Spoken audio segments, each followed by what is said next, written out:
It's time to get into the second half hour of our 8 o'clock hour here on the Dave Elswick Show.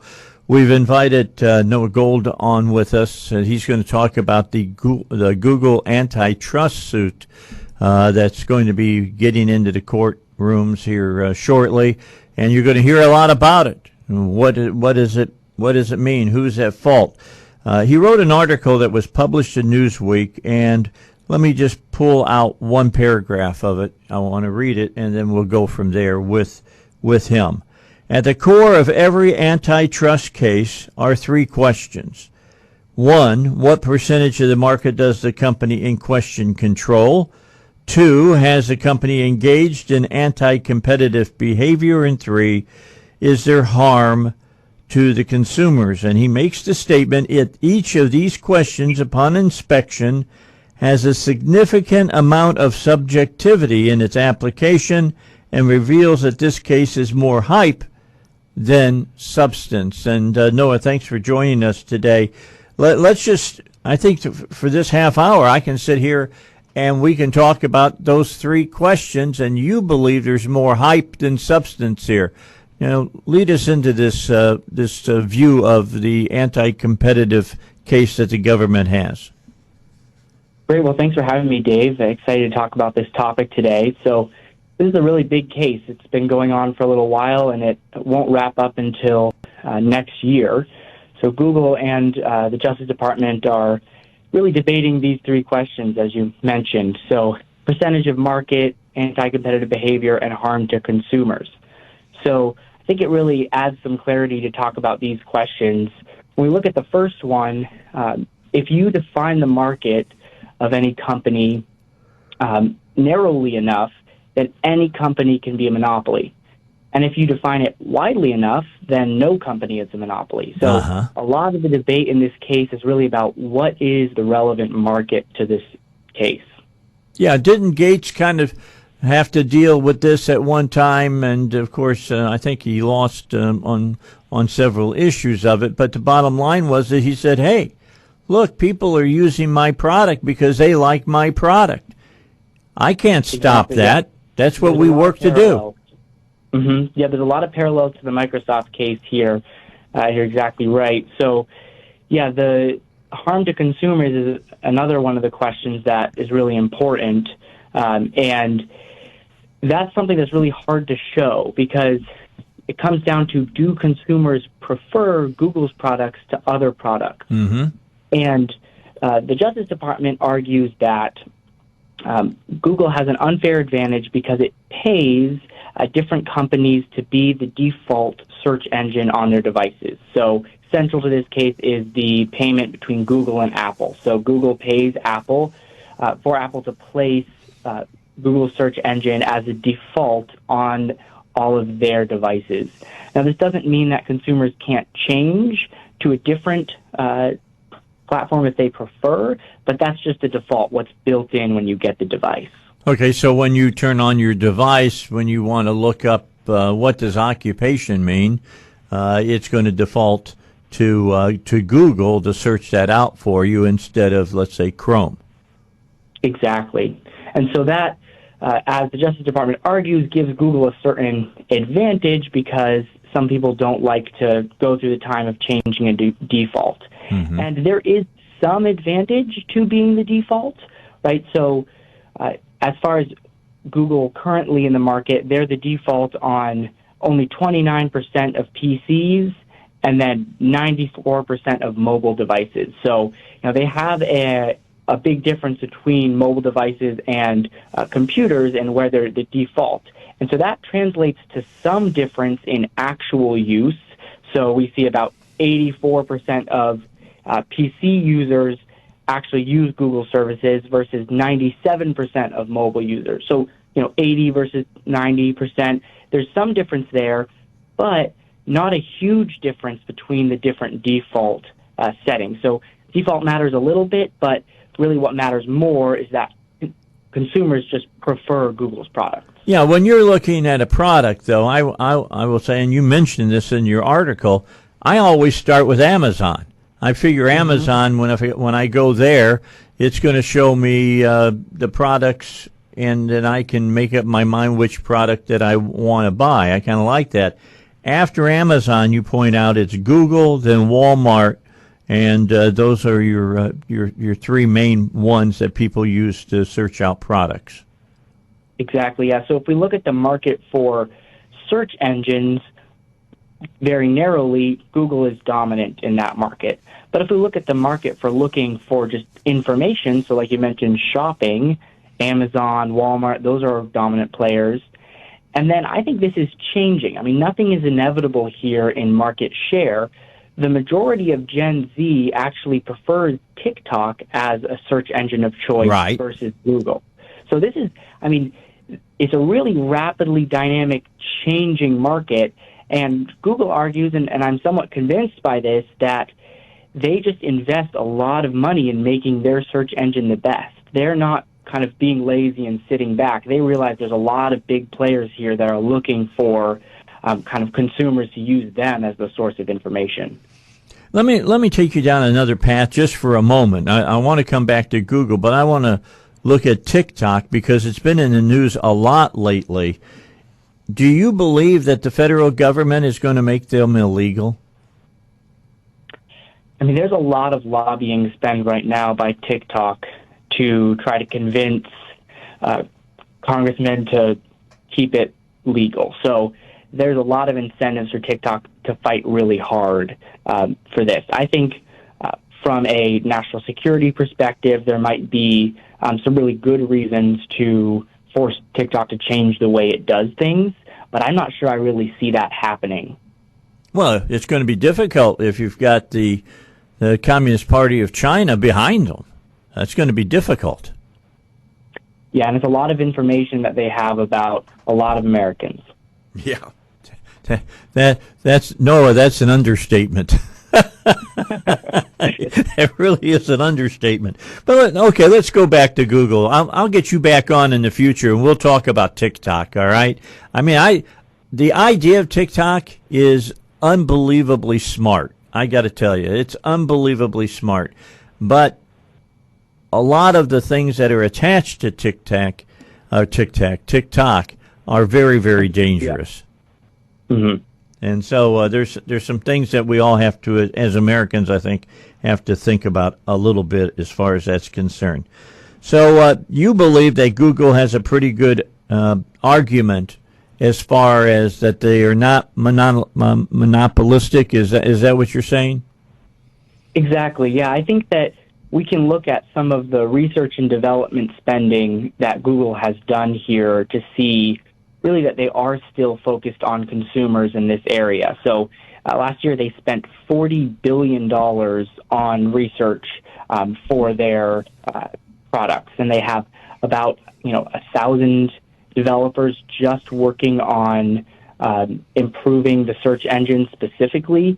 So they're investing pretty significantly in making this search engine the best it can be. And I think that explains the dominance more than any sort of anti-competitive pay-for-play behavior. Okay, before I got to go to our break here, let's get to the second question, whether a company has engaged in anti-competitive behavior. You say this is difficult to determine, and how do you feel about Google? Have they been anti-competitive? Yeah, and here's why it's difficult to determine, because a lot of the things that look like competitive behavior also get claimed to be anti-competitive behavior. So, I mean, Google has a very low price. In fact, most of its services are free. Now, is that anti-competitive, or is that just them giving a very low price to consumers and making money other ways? So I think some of this anti-competitive behavior also comes back to the harm to consumers question. In a normally functioning market, we would still see some of these hard-hitting behaviors from Google to try to gain market share. And it's just because it's in the context of an antitrust case that these same behaviors that would be called normal otherwise are being used as proof of anti-competitive behavior. Okay, so what you're telling me is what one person sees as an apple on one side, another person can see as an orange on the other. Exactly. And when you get to that point, it gets very difficult to draw a line that you can base a decision on. And yes, in fact, I think the anti-competitive question is really one of the least helpful questions in current U.S. antitrust law. It just really doesn't tell us much about kind of a business and whether it's harming consumers, whether it's monopolistic. I mean, if a company's doing something illegal, we can prosecute them with other laws, but this point really doesn't give us much more information that we couldn't find out from just looking at, are they harming consumers? All right. Noah, if you'll hold on, I'm going to take a break. We're a free market company, so we have to make money to pay the bills. So I'm going to do a little bit of that, and then we'll come back, and I'll finish up talking to you, and we'll deal with that third question that we have, and that is whether Google has harmed customers. I think that's a hard one to prove as well. We'll talk with Noah some more here in just a moment on the Dave Elswick Show. All right, let's finish up with our topic for this hour. It's been moving along really quickly, and we're talking about an article that was written by Noah Gould, and he is, and let me give you the breakdown of what he does. I've got it here. I'm going to it. He's the Alumni and Student Programs Manager at Acton Institute, and we've been talking about the Google government lawsuit that's going on right now, that the government's trying to show that Google is a monopoly and they've been unfair to other people and yada yada yada. And the more we talk here with Noah, the more I think that the government's persecution of Google has been a tough one. And that brings us to the final question the court's going to examine. And Noah, that is whether Google has harmed consumers. Now, I thought what was interesting, and I read this article, that Google understands people do most of their work now on their phones. They don't sit down in front of a PC at home very often anymore. That's why Google has got like 94% penetration as far as your phone goes and only 29% on a PC. Who cares? I haven't had a PC in 7 years. Exactly, yeah. So it's really interesting to think about harm to consumers. So a lot of people, you open up your laptop your first day at work. I know I did this, and the default was Edge, right? Okay. And so as soon as possible, I tried to figure out, okay, how can I don't want to use this. How can I get Chrome as the default? So yeah, that's what I use, Chrome. Changed it because that's what I prefer, right? Right. So that's what most people prefer. And so I think the burden is on the government here to show what is the harm to consumers, because Google can pretty easily show, look, people prefer us, they swap it on into our services when they have the choice. So I really think the harm to consumers has to be shown by the Department of Justice, and that's kind of on them. As far as how consumers use this product, they prefer Google because Google connects to other services that they offer, and because it just gives them the right information when they're searching for things. It's really interesting how you finished up your article. It's a great article, by the way, Noah. You bring some stuff up that I never even thought of. If the Justice Department wants to increase competition, this is the wrong method. Instead, it should be reviewing incentives that have Google spending big money on lobbyists instead of focusing its investments on research and development. In order to assess the health of the industry, be on the lookout for whether Google continues to grow its R&D budget or shifts its focus to shoring up its market share. Here's the key. This reminds me of what Rockefeller, the first Rockefeller, said when he was breaking in with the oil business. He said, I never got involved with politicians until politicians got involved with me.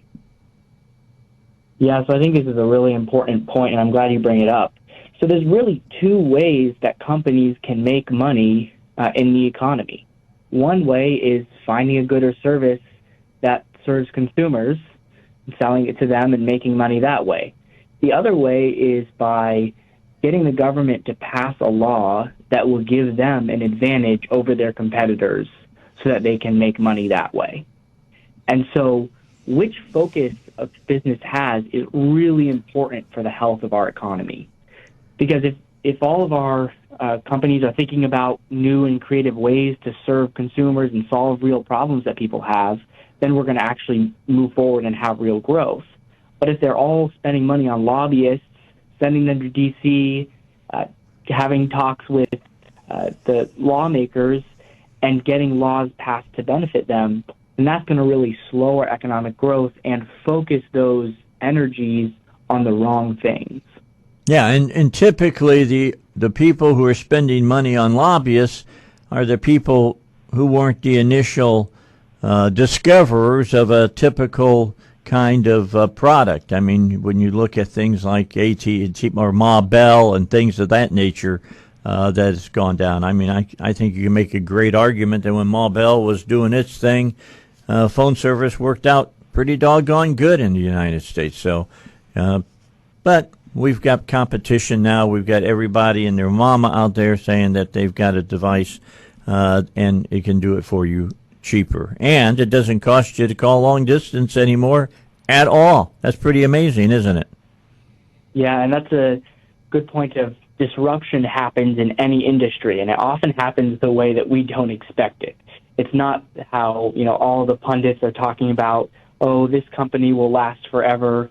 It's often some small company that has a different solution and creates a different category. A good example is Amazon, was a small company at one point, no longer small, but they created a different category of searching for kind of shopping online, and now they're disrupting a certain part of Google's service. That's not something that a lot of people would have predicted if they looked at Google's dominance at one point. Yeah, let me give you one other example. It's happened for me here just recently.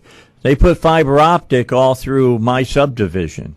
I just had it hooked up this week, and I just called the people who used to do my my internet, who I couldn't stand because they would force down the speed and things of that nature depending on how many people were online. I got rid of them this week, and I'm saving $35 a month. And on top of that, I went out and bought a brand new television that's got all of the apps on for all of the shows that I want to watch. And I'm going to start streaming it all, which gets me away from DirecTV, which saves me $200 a month. That's progress as far as I can see it. Exactly, yeah, and it came from a direction of disruption that maybe we wouldn't have predicted at one point. Oh, I agree with that. I think, DirecTV thought that they had, they had the place to be. I knew that there was a problem when I saw that they sold to AT&T. That told me that the heyday of satellite television, we were into the sunset. And I've been with DirecTV since the first month that they started their business model. Yeah, one way to test if maybe informal test of whether something has local monopoly power, if we think about the electric service or things like that in town, is when you call into their customer service, how bad is their customer service? It feels like some of these local companies that have a local monopoly on service, it's really only just a small level up from like a Nigerian prince telephone scam, right? Yeah. It feels like very low customer service, and that's probably a kind of signal of where their market power is. They don't really care about you as a consumer so much. I agree. Hey, Noah, I'm going to keep your phone number. We'll have you back on in the near future, okay? Thanks, Dave. Really enjoyed it. Thanks so much. Noah Gould with us here on the Dave Elswick Show. Good to have him along here on the show today.